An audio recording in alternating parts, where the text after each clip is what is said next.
Hello, everybody. Welcome back to the YS channel. Today, we're going to talk about the cult classic comedy movie Grandma's Boy, which was released in 2006. So, before we dive any deeper into this movie, sit back, relax, drop a like, subscribe. We greatly appreciate it, and here we go. So, as I already mentioned, Grandma's Boy was released in 2006. Obviously, it's a comedy movie. It was directed by Nicholaus Goossen, and it was also written by Allen Covert, who also stars in the movie. So, the story of this movie follows Alex, who is a video game tester in his mid-30s, who's obviously forced to move back into and live with his grandma, hence why it's called Grandma's Boy. And this happens after he's evicted from his apartment. So anyway, as he's adjusting to his new, standard of living, Alex finds himself in a series of hilarious and absurd situations, all the while trying to develop a new video game for his eccentric boss. One of the reasons why Grandma's Boy is so enjoyable to watch is because of its diverse and quirky cast. From Alex, the protagonist, who is a lovable slacker, to his wacky coworkers at the video game company, and each character brings their own unique personality to the film. Whether it's the over-the-top antics of Jeff, or JP, or the nurturing nature of Grandma Lilly. Every character adds a little bit of depth and humor to the story. And of course, you can't forget the fucking chimpanzee. Anyway, at its core, Grandma's Boy is a comedy movie. I have to call it a stoner comedy or a slacker comedy, which these types of movies were popular, in the early, the mid, late 2000s. Anyhow, it's enjoyable nonetheless. It has a lot of good laughs, little features here and there, it's one of those turn your brain off kind of movies, which honestly are our favorite here at the YO's channel. Now, with this movie,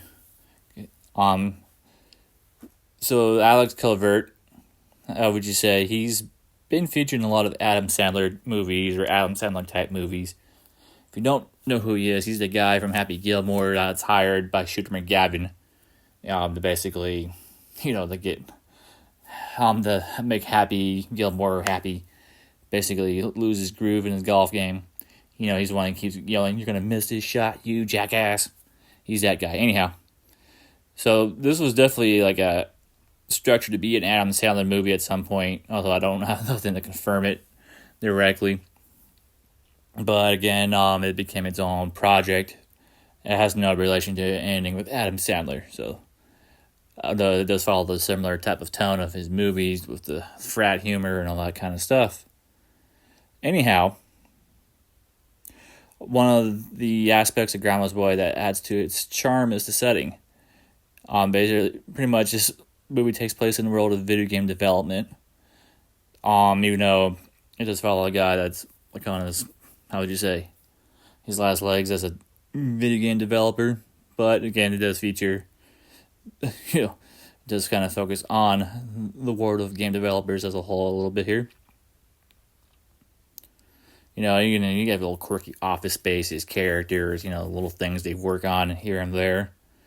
And then, of course, as we already mentioned earlier, the cast. So, unlike a lot of the slacker, stoner comedy movies of this time period, with maybe the exception of the American Pie movies, because they had Eugene Levy in a central role. Most of them don't have, old actors or older characters as central figures. Grandma's Boy does kind of buck that trend a bit here. And, it does add to the dynamic and all the hilarity that ensues in the movie here. Now, despite it being a comedy movie, it does also explore other themes, such as friendship, creativity, and personal growth. As we see this through Alex's journey from being a stagnant slacker video game tester to becoming ultimately a successful game developer. This is a testament to the power of perseverance and passion, which is really the overall arching theme of the movie. And the film also touches on the importance of having a supportive community and the value of embracing one's inner child in order to find happiness and fulfillment. Overall, Grandma's Boy does deliver on those themes, while being a touching and goofy comedy movie that a lot of people, especially us, we enjoy to this day. So, in short, Grandma's Boy is hilarious, so you definitely should go fucking watch it. And with that said, as we already said before, drop a like, subscribe, follow our channel for more movie reviews and discussions. Until the next time, later.